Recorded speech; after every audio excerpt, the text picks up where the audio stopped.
live on the Recyard every Wednesday night. Hey, Toonche. Hey, what's going on? No, I mean, the intro felt smooth to me. Well, I felt like you cut it off a little too soon. It seemed a little I abrupt. didn't cut it off. It does it itself.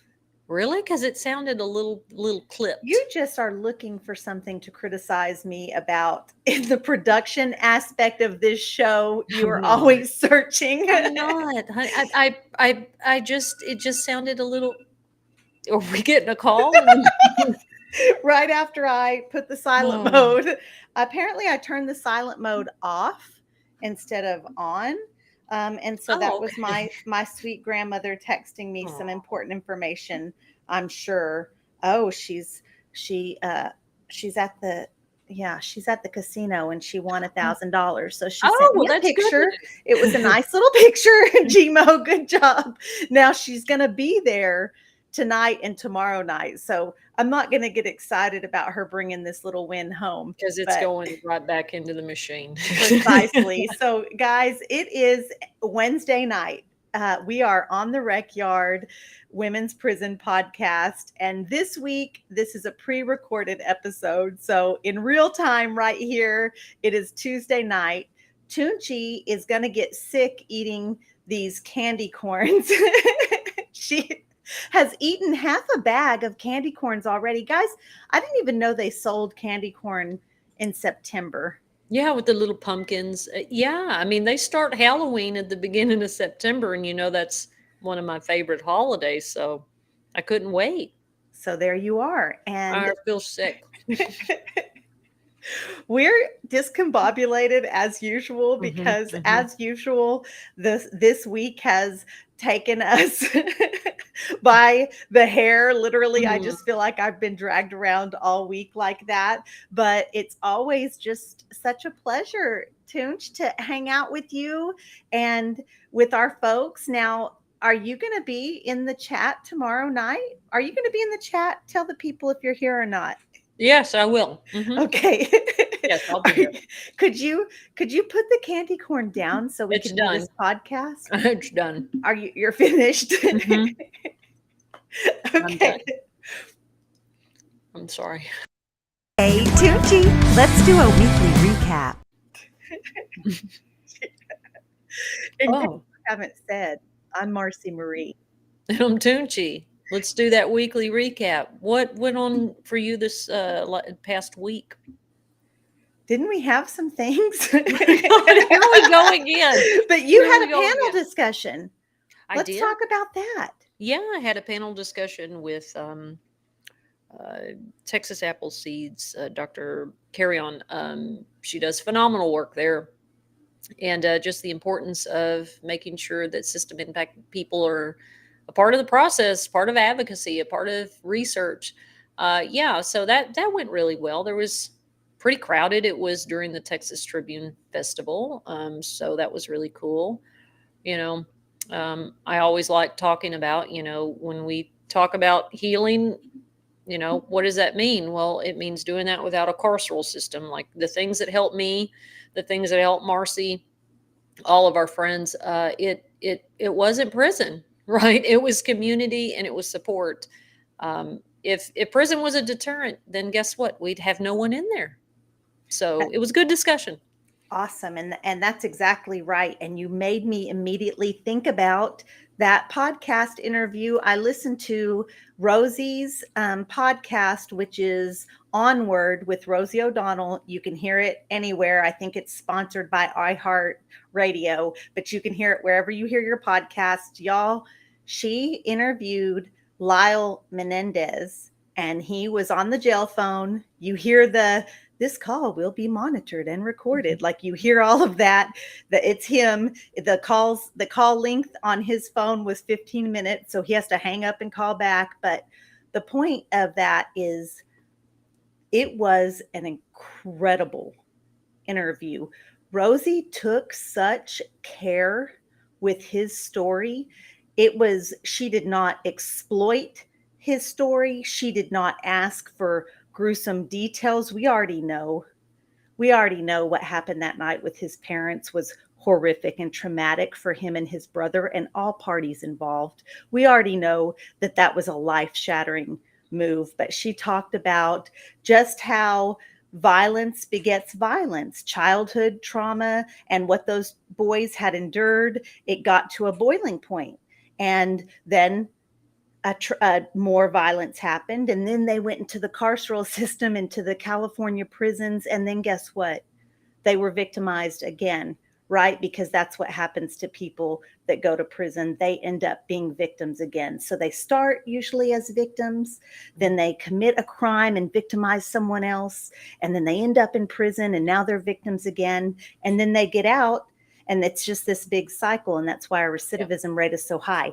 But I'll tell you, around the 36th minute, they stopped talking about all of the kind of the details of what led them and how their family reacted and all of that. And he started talking about some of the things that he's been doing since he's in prison. And they've been locked up for 34 years. And so I won't talk about everything, but there is a possibility for an appeal, and it's a pretty good one right now because of new evidence. So they filed their habeas and all of that. And anyways, around the 36th minute, he starts talking about this beautification program that he basically started in the prison that he's in.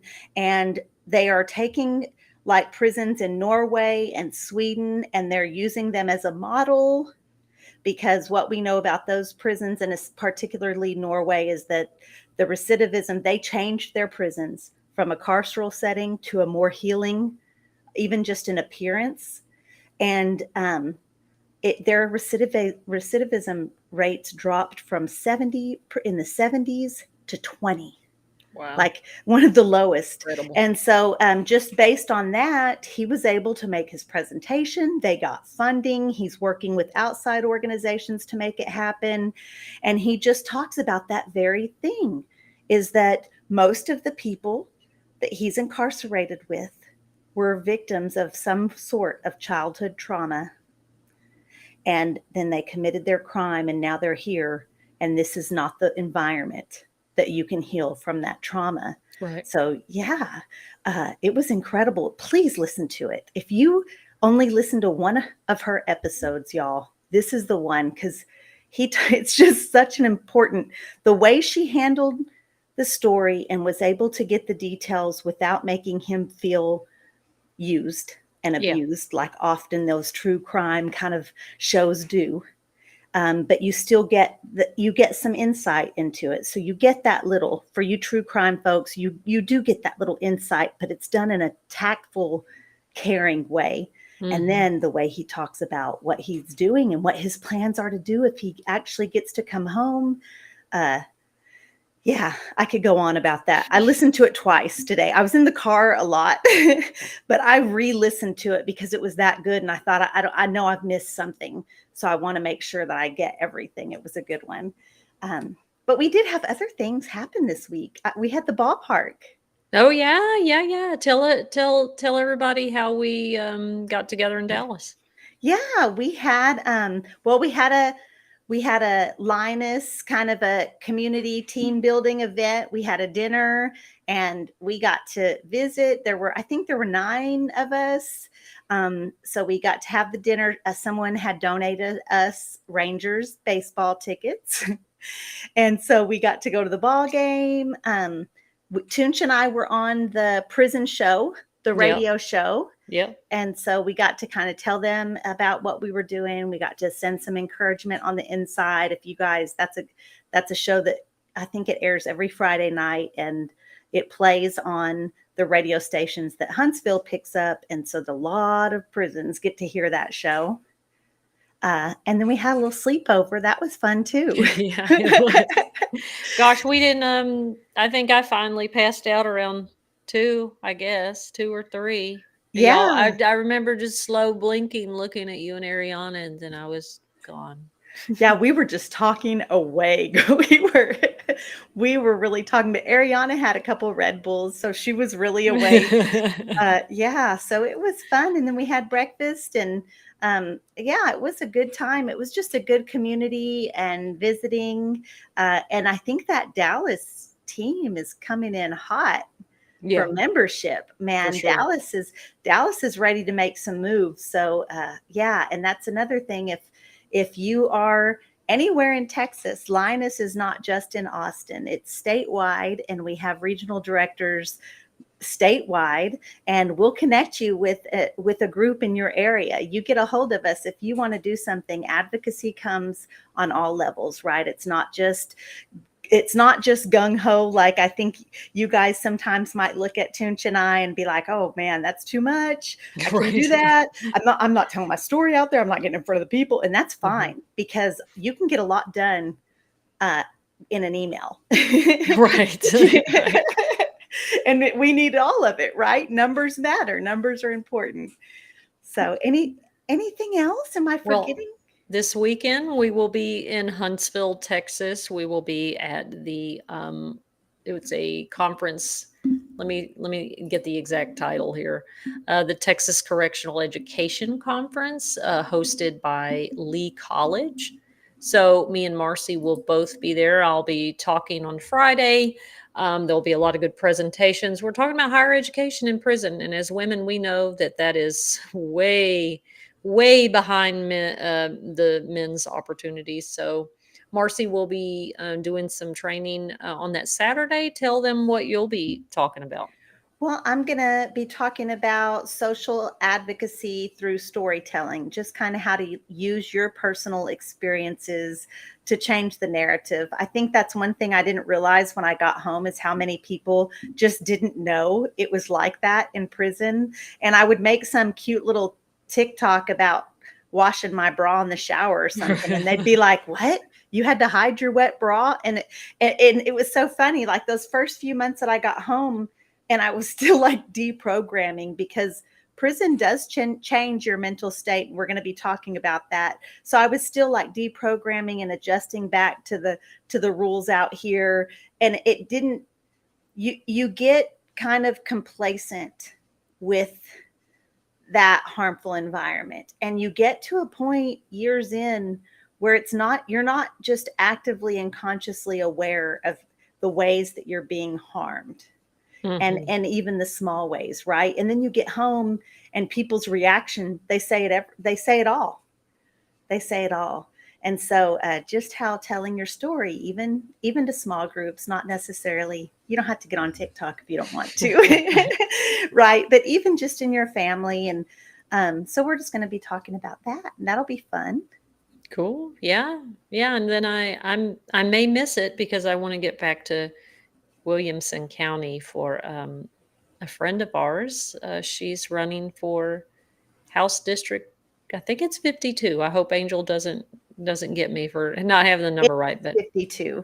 good. Yeah. It is 52. And she's, Angel is a Linus member also. So that's definitely, we need to support her. And you can miss mine, because, I'm going to be missing yours. I'm going to Virginia tomorrow. That's fine. Yeah. So I have a board meeting with the Second Chancer Foundation, and we have a little presentation tomorrow night. I'm going to be with Jesse Crossan, aka Second Chancer, on TikTok. So he's one of my good friends, and an incredible advocate for second chance employment, housing, education, all the good stuff. So God, that was a lot. We've got a lot going on. so you guys can see why we're a little bit loony. We've been it's Tuesday, and I bet we've already had 13 meetings this week. It's true. A whole pot of coffee and a half a bag of candy corn. Absolutely. Mhm. Absolutely. So with all of that going on, we had planned on talking about the differences between female and male prisons in Texas. And I Mm-hmm. actually have a special guest lined up. He was not able to join us tonight for this pre-recorded event. So we're looking at next week. So we're pushing that. And I know you guys are like used to us fumbling around our topics, but we thought we would talk about conflict resolution. Like, how does that look in women's prisons versus how does that look out here in the real world with real world consequences, right? Yeah, what a big one, right? Like, I think, well, Marcy, I mean, my whole life exemplifies that, right? Like, especially, and I'll get into that story in a minute, but yes. So, and we've talked about this in other episodes about how prison is its own culture, it's its own world, it's got its own informal rules, what you call norms. Certain things mean things in there that don't hear. Language is different. I mean, it's just a whole culture, and there are expected ways for you to handle conflict on the inside, and there are expected outcomes if you do or don't. Right. So let's say this, Marcy. What would you do? What would you do if your girlfriend broke up with you? Y'all had something go on, right? She says, "I'm breaking up with you. I don't want to be with you anymore," right? Whatever. You didn't want that. It was bullshit, right? And she immediately, 2 days later, on her birthday, Oh, here we go. On her birthday, the night before her birthday, she goes to Rec to celebrate with her sister. And you see her talking to some femmes. How would you respond to that as soon as Rec was over? so it is a whole different set of rules. And I know that for folks that I did time with, like, none of them are going to be surprised by anything that they hear tonight, right? But I think a lot of people that only know Free World Marcy are shocked at some of the stories that took place, because I completely submerged myself into that environment, right? I didn't keep one foot in and one foot out. These are the prison rules, and this is what you do, and this is what's expected. And if you don't do that, then you look weak. Yeah. Right. So my ex-girlfriend, and really, I want to tell you, a breakup doesn't mean a breakup. Like, Right. You still in prison, when y'all break up, you still feel ownership over that person. And prison relationships are a lot about possession and ownership, and not just relationship. Because I think it's just, we have so little in there that we kind of hold on to that relationship and that person. And there's a control factor and it's both ways. Like, if Brittany, as my prison girlfriend, didn't stop me from sitting by a certain person, people would think she didn't care about me in there. Like, that's, that's, and it's so absurd. It's so different. So in there, if that scenario happened, so first of all, our rec boss on Lane Murray, she walks around, right? Or she or he. So if they were sitting off camera, I'm not going to wait until rec's over. So I'm going to be watching the law. Whoever I'm out there with, if you're out there, I'm going to be like, Toonche, you got me.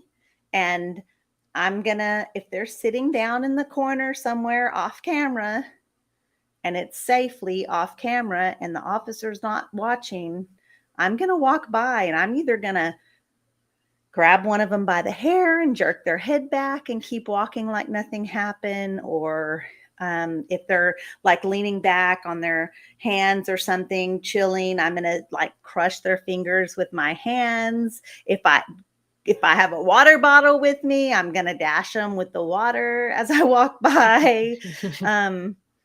It seems so, I don't know what the word, I know it just sounds awful, but they're looking for a reaction.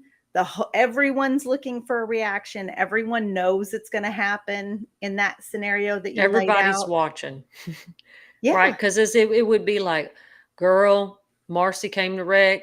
Brittany over, and Brittany, if you're listening or watching, we're just using this as an example. Right. You know, Brittany's over there with this other chick. You know, it's the night before her birthday. She's out. She done broke up with Marcy. She's like, I don't want to be with you, blah, blah, and just blew her off. Everybody on that rec yard is watching Marcy.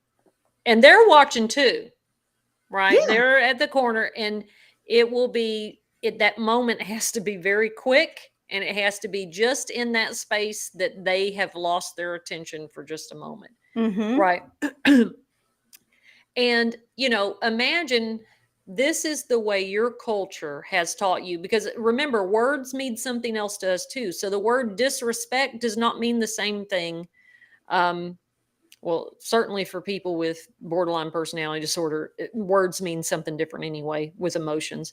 But then you put us in a prison culture, and now it really means something different. So disrespect for a normal person, free person, it means something different in there.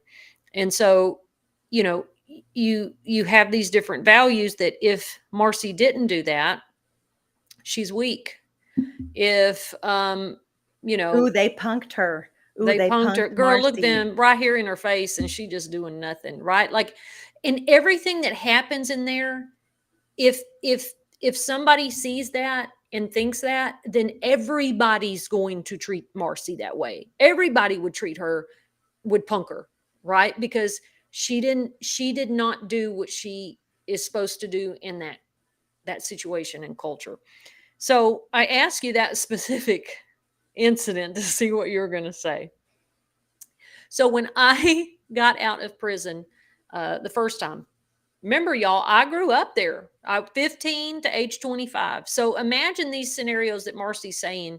This is every day, all day, for years, right? And I'm a kid too. So, the state of Texas prison system raised me after my father lost custody, right?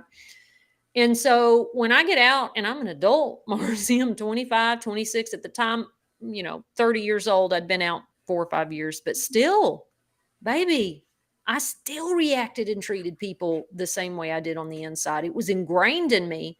And I got into a pretty volatile situation, a relationship that was, baby, if we'd been in prison, girl, we would have been one of them couples that the whole unit and officers been like, my God, keep them separated. It was always something.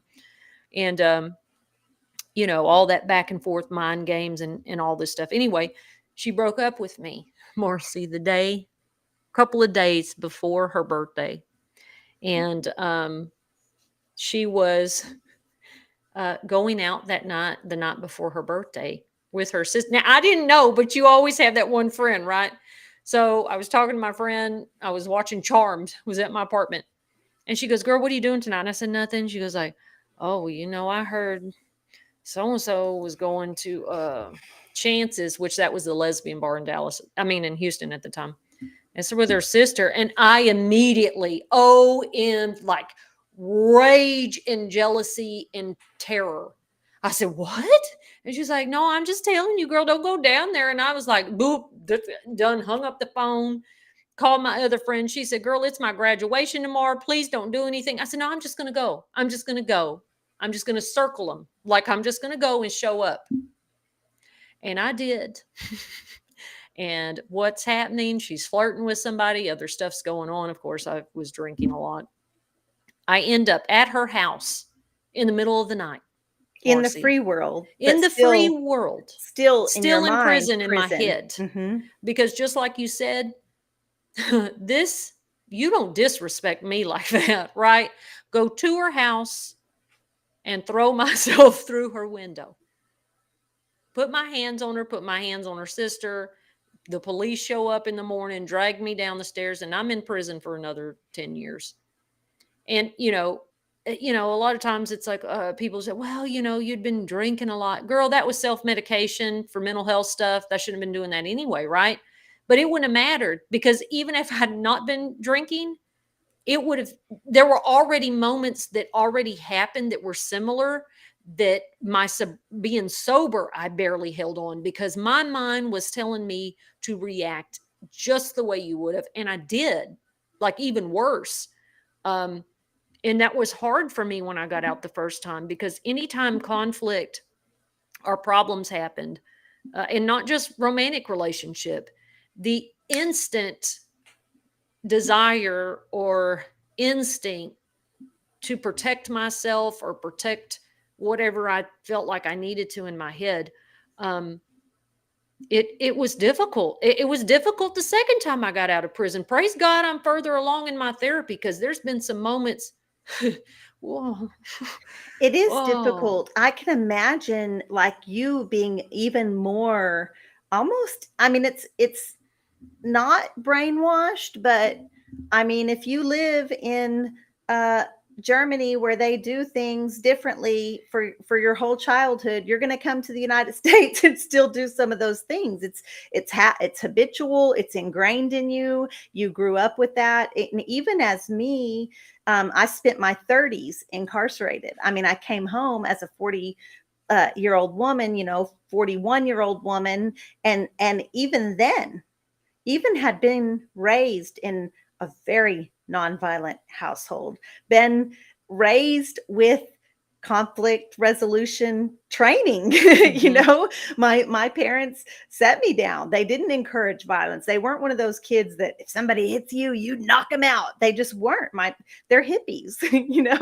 They wanted peace, and they taught us to seek peace. But that environment, like I said, I just I've always been one that submerges all the way into something, and prison was no different. I submerged all the way in, and coming home, I still struggled with those same thoughts. And frankly, 2.5 years later, when I feel betrayed or hurt, those old feelings and instincts come up. And I have worked. Some events have happened since I've been home that I've had to work in my mind, and I've even played scenarios out. Like if I was in prison, this is what it would look like. Yeah. And that doesn't work out here. That doesn't get us anywhere out here except for possibly another prison sentence, right? Yeah, for sure. Right. Like, and I think it's not just physical violence, right? Because we talk about the differences between men and women, and for the most part, yes, we had reactions as big as that were violent, that was expected. But for the day-to-day, Marcy, when things happened, that people did stuff that were not cool or hurtful, like psychologically damaging or harmful. Um, the ways we responded to that, I feel like, are extremely unique. Like, we talked about prison slang last time, and one of those slang words is crossing somebody out, right? So when you cross somebody out, it is a strategic, laid out, very covert manipulation with staff and other incarcerated folks to just take everything, right? Like the things that are important that you're locked up with, your job, your housing, could be close to your girlfriend, your friends, and finding ways to covertly, um, viciously, coldly, just completely obliterate somebody. And I don't know if men do that. That'll be something interesting that we can ask next week. Is that, to me, was harder. I can keep myself from throwing myself through a window. Well, I don't know. There's been some moments that were touch and go, but that psychological way of responding to harm when we were locked up is hard. It is a daily struggle to maintain a sense of healing and integrity that is suited for this culture, right? It's emotional warfare Hmm. in there. Yeah, you're exactly right. And crossing out is just that. It happens from staff could cross you out by lying on you, and so and getting you a disciplinary case that you didn't rightfully deserve. We see that happen all the time without the help of other incarcerated folks. But then you get a vengeful woman involved, and that feels like they've been done wrong, that feels they've been betrayed in some way, then they have connections. Hey, we've been locked up a minute. I've been in 6 years. There are officers that I talk about, that I know their kids' names, that they ask me for advice on how to handle their man at home. I mean, I have those connections, and now you've harmed me in a way that it makes me want to use those connections as ammunition, instead of what we hope you would use those connections for is, hey, Boss Smith, a random name, so-and-so got a case for this and it's baloney. It's not right. Yeah. That officer's writing a bunch of bogus cases. And what you hope is you've made a connection that will step in and get those cases, or step in if it's a rank and pull the cases legitimately. Instead, we could use it the other way as well, because a woman scorned, and we definitely see that. Absolutely. Well, and I think those of us that are close, we talk about it a lot, especially my friends that, at Mountain View that they did 20, 30 years, they had mastered that. Like that is a coping survival skill. And it's, you don't want to tango with them at all, because they have learned this very covert. Well, and I think women in general have to learn that from society, right? Because, the patriarchy of how it's structured to keep us in a position of not having power. So what do? We learn how to covertly get our needs met. And in prison, it is 10 times that. But, Marcy, I've struggled very much this last time I went in and I came out. I knew that, like you said, I can't be immersed. And I knew that, right? Because I saw the connection to how I ended up back in prison. It was because I had been immersed. And so I had to hold on to a piece of me that was, in this culture that I was learning, and it got kind of stunted, right? And to kind of still survive prison by those manipulations and psychological games, to protect myself and those around me. I can spot it better, and then sometimes it still gets over on me. But I'm just wondering how have you struggled with that since you've been home? Because conflict happens out here. Like, have I struggled with reacting like you would in prison? I mean, so I haven't had like a moment where I've like been in the same range as someone that I have felt hurt by. I'll just say, like, the first 6 months that I got out, there was a family issue with an ex-girlfriend in the family, without putting my people's business out there too much. I don't want to say who it was, but I just remember telling my daughter, like, my daughter and I were pretty fired up about it. And I'm like, oh, I'm fixing to go. I'm fixing to get in my car, and I remember thinking, I can't do that. Like, I can't do that. And, in my mind, I'm not going to drive around until I catch a moment. I will follow you until I catch a moment where I feel like nobody's around, because in prison, that's what you do. Like, if you want to catch a square, if you're going to fight, you have to wait until you're off camera and the officers aren't there. And if that's one-sided and not in agreement that, yeah, we're fixing to catch a square, if that's one-sided, you're just on the lookout. And I have felt betrayed. I had a very good friend in prison who, we were so close that my family had the phone set up for her. Mm-hmm. Because if something happened where I couldn't use the phone, or if I went to SEG, or, that she could call and tell them what's up and all of that. And we were really close, and it was over a job. It was over a lieutenant, to be a tractor driver, just something so silly. And the lieutenant calls me in the office. It's like 5 a.m. And I'm like, man, they only call when you have a case. I'm like, what the heck are they calling me for? And I go down there, and the lieutenant's got his feet up on the desk, and he's got his cowboy hat on. He's kind of hunched back, and he's like, did you call OIG on me? And OIG is basically like internal affairs. It's the Office of the Inspector General. It's it's the people that are supposed to police the officers, Right. basically. Anyway, and I said, what? Absolutely not. And he brought up what it was about, and it was about a disciplinary case that I over something he had given me, and I got caught with it, and I got the case. I pled guilty, got my little 30 days. Of course I did not. Of course I didn't. So, yeah. And so then he says, and I tell him, Lou, I got that case. I pled guilty. I'm on restriction now, sir. And he says, I said, why? What's up? He said, well, just know that so-and-so is not your friend. And that was my best friend. That was, yeah, that was somebody I loved immensely. And I said, oh, all right. All right. And I lived 3 or 4 cubicles down from her. So what was mine? First of all, I shut her out completely, ignored her, pretended like she didn't exist.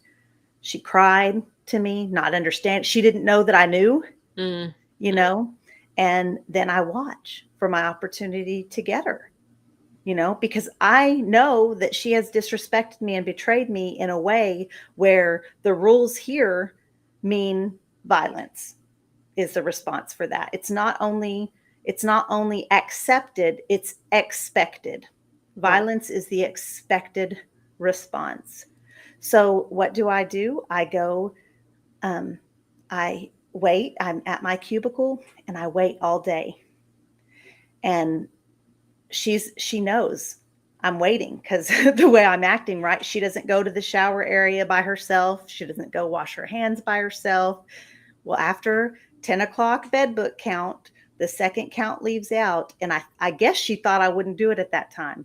And she got up and went to the restroom, and I was waiting outside her restroom door because that was the off-camera spot, and I mean, I was violent. That was my response. And that was what was accepted. And it sounds so ridiculous now because she told a lie on me. Yeah. Over a job. Yeah. Over a prison job that I don't get paid for. Right. I was so brainwashed to believe that those things were important in there. Yeah. That I put my hands on somebody behind a job I didn't even get paid for. Right. Well, and it's because that, male lieutenant made you feel important and special. And, I'm always the one in the room that says, peel it back. And I promise you, if you keep peeling back, you'll find that patriarchal stem somewhere. Marcy, and it's like, that's not who we are anymore. And I think what scares me, if I'm just going to be honest, is that, well, was that who I really was? Because I've told people before, I've been honest here before about, when I was a kid, when I was told I didn't have a soul or a conscience.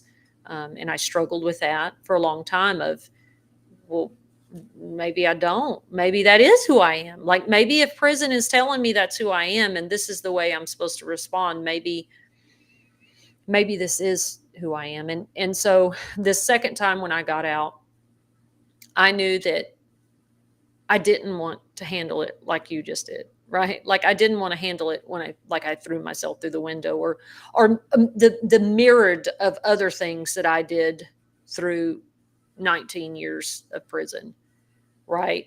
I mean, I know you tease me about never getting a case. I had 2 minor cases in 19 years, but honey, that's just how covert I was. I mean, that's just, yeah.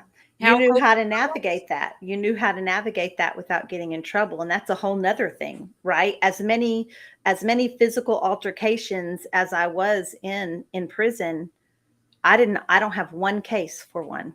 I've been handcuffed. I've been walked down to SEG because of suspicions. I've been walked down there because of the way my knuckles looked. I've been walked down there and kept for days and days and weeks. And only that's the other thing. If the camera doesn't see it and the officer doesn't see it, it didn't happen. They don't believe our word. Even when it comes to a violent act and 20 people want to say something happened, it doesn't matter. Them 20 statements don't mean anything. And it's like,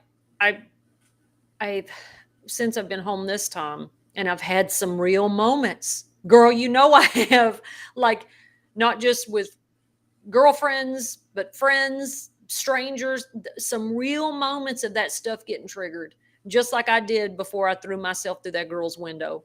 And it is a daily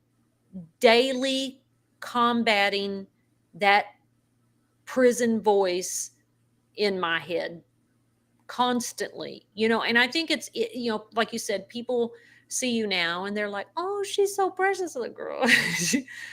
she will tear you off the bone, right? Like, I see that with all the formerly incarcerated women I know, like, that are successful now, and it's like, y'all have no idea the things that we've have to overcome emotionally and mentally to be well. And it is not a once a week pill, right? Like, it is daily, talking to one another, talking to our therapist. Like, I remember when I was in prison, I think I told this to you one time, is that I was in an anger management group. And see, I grew up in a home, which was probably even, easier for me too, is because I grew up in a home where they did that to you, beat their motherfucking ass, right? Like, I grew up in a really, really stern, authoritarian, violent home. I did. And so a part of this was already in there. And I remember the counselor, we were doing anger management and we were doing some worksheet or something, not intensive therapy. It was one of those classes you took for 3 months. And I said, this is not doing me any good, this journal. This is dumb. And she was like, well, it's to learn coping skills. I said, no.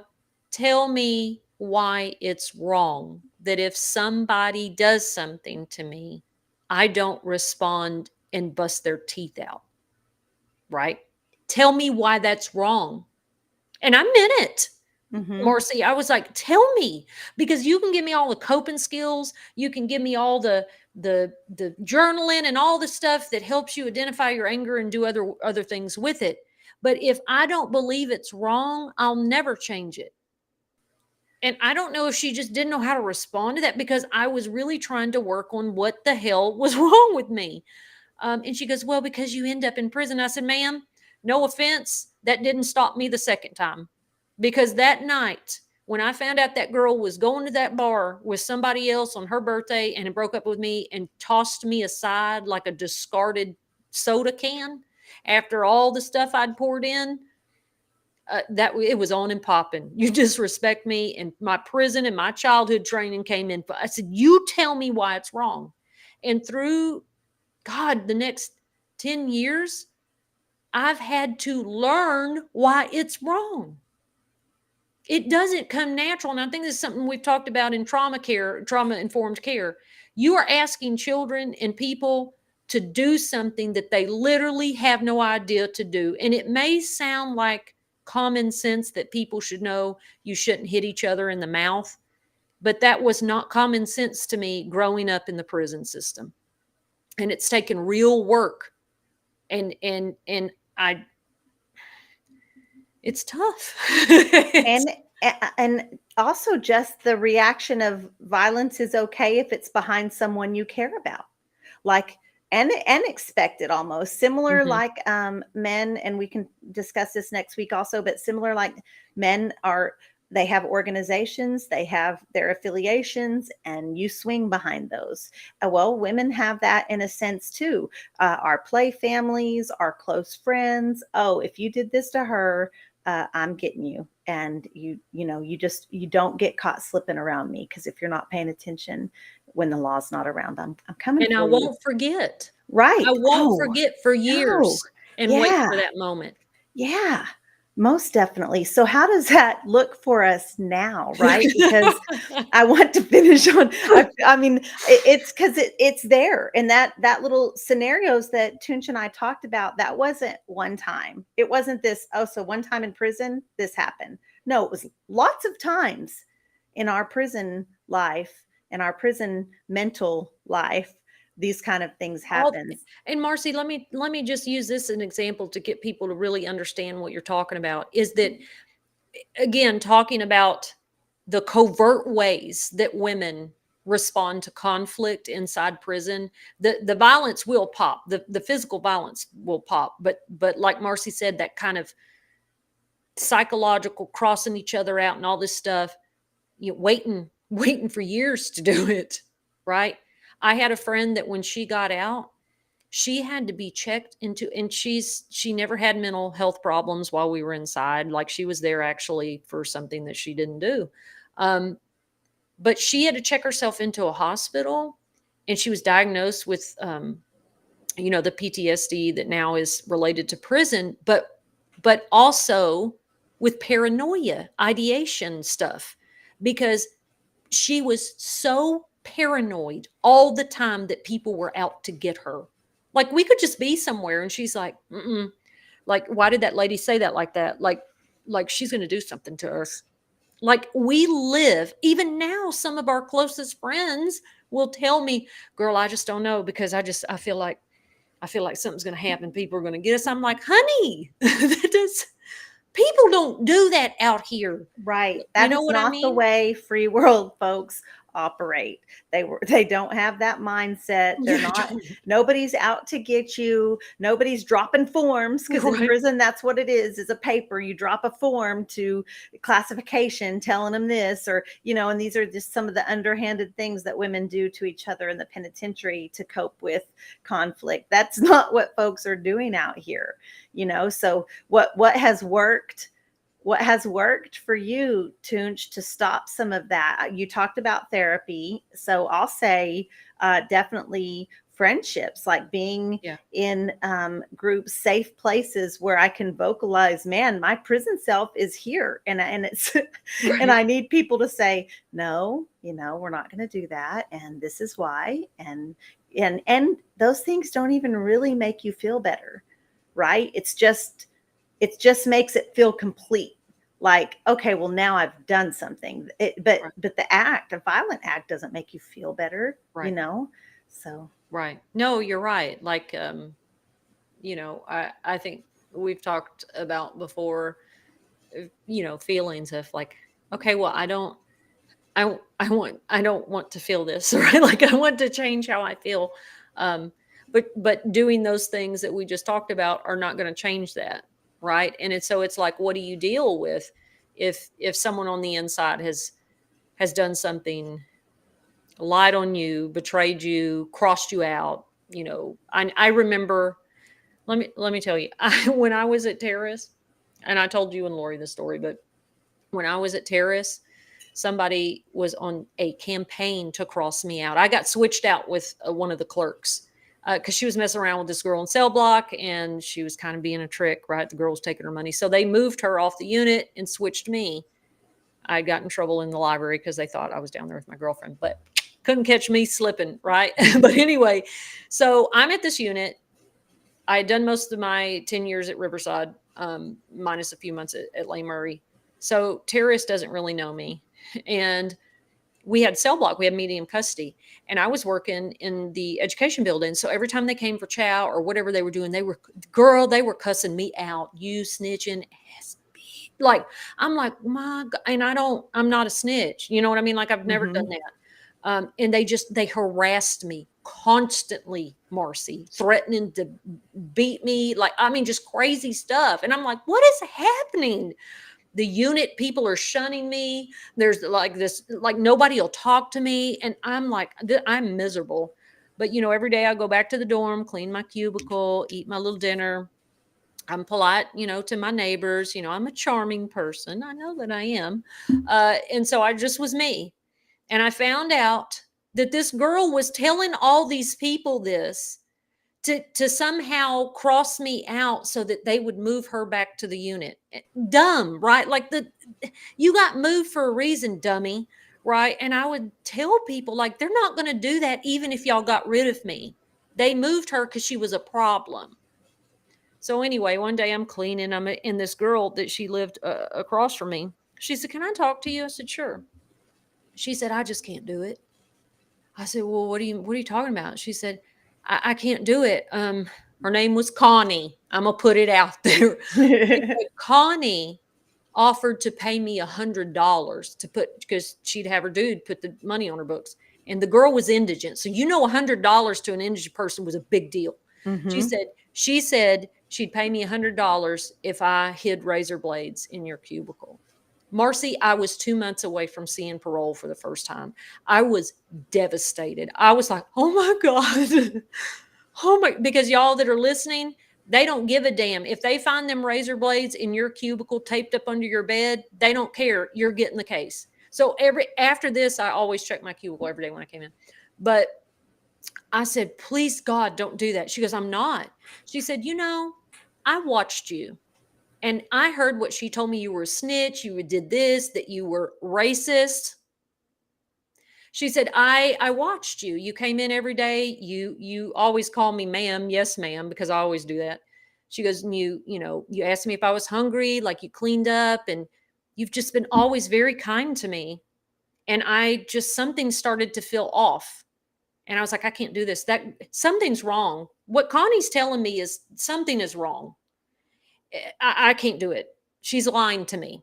Right. So she figured it out on her own. And I think that's the way that I've tried to operate ever since then, is that I don't have to do all that crazy stuff that prison teaches us to do that makes it worse, when all it is I just continue to hold my calm and my peace and be the best me. And believe it or not, even though it doesn't feel good, and our thing is we want to do something, you just don't.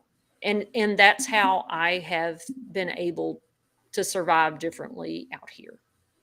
Thank you for your patience for a little bit longer of a story, but I feel like it's impactful in terms of that's the answer.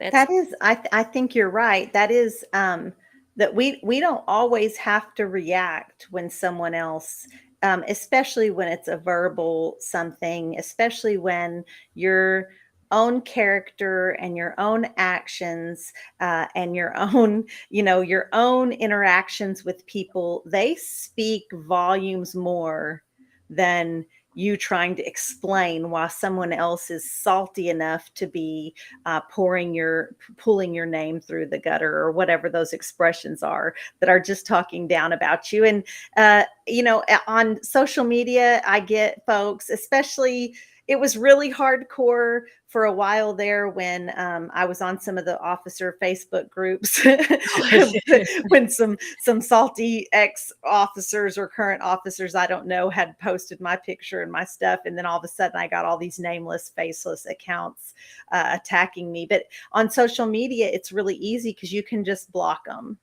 And then that's the end of that. Right. But when it's someone that walks around in and navigates the same spaces and areas you do, where you're having to see the people, it's not like in prison that you can cross them out and get them moved. You know what I mean? Get them moved to another city or another state. It doesn't work like that. So I think the best thing to do, I think with that kind of, when you feel that hurt and betrayal, is to walk with your head high and still experience the joy that you have with the people that do love you and do care about you.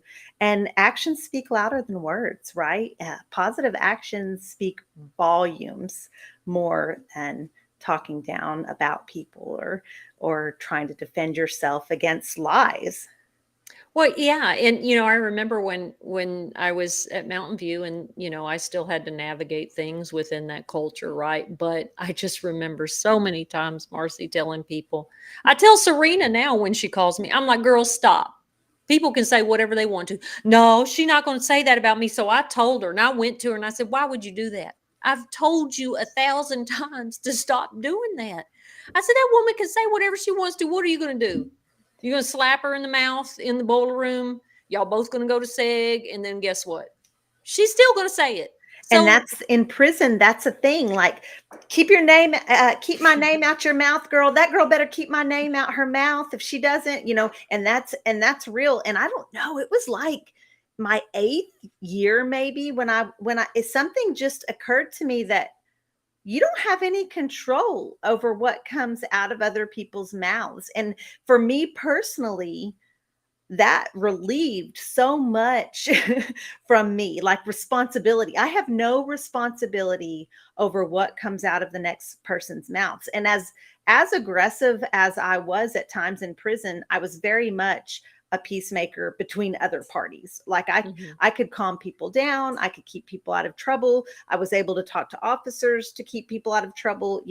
Our colleague at Linus, Peaches, she's the same way. She was very much, but she also was aggressive at times, but anyways, that conflict resolution I remember telling people, so what if they said that? You can't control what somebody else says. What somebody else says is not your responsibility. Right. Like you have nothing to do with it.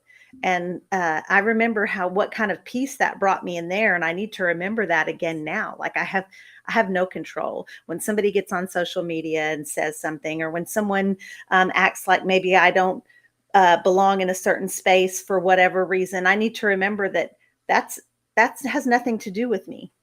What they say honestly has nothing to do with me.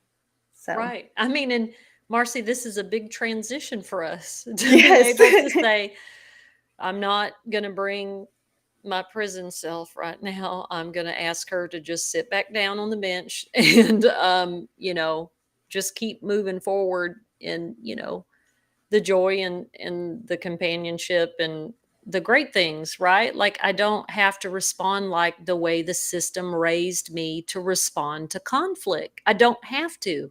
Toonche, look at you. Pat yourself on the back, too. Well, I mean, I'm saying that now, today. Yeah. Like we learned in AA, for today. For I today. choose today. Yes. And honestly, I just have to live my life that way day by day because I don't know. My dad says life is what happens in the small moments in between disasters, Right. and I feel like that's so true. Like there's just always something, I have a lot of family and kids and friends and then our work that we do, there's always something going on. But we still have a lot of joy in between all of that. And there's a whole lot of love, Toonche. I think that we're both so blessed that we honestly do have a lot of love. And a lot of that comes from our organization. Being around formerly incarcerated women, we have a bond that, I mean, even if I didn't know you and you did some time, we're there. There's a sisterhood there. And it doesn't, there's no other criteria. The only criteria is that you experience some of that trauma of being a woman incarcerated. And then especially in Texas, but anywhere, there's that bond. And I've just been so fortunate to find those spaces. Yeah. So.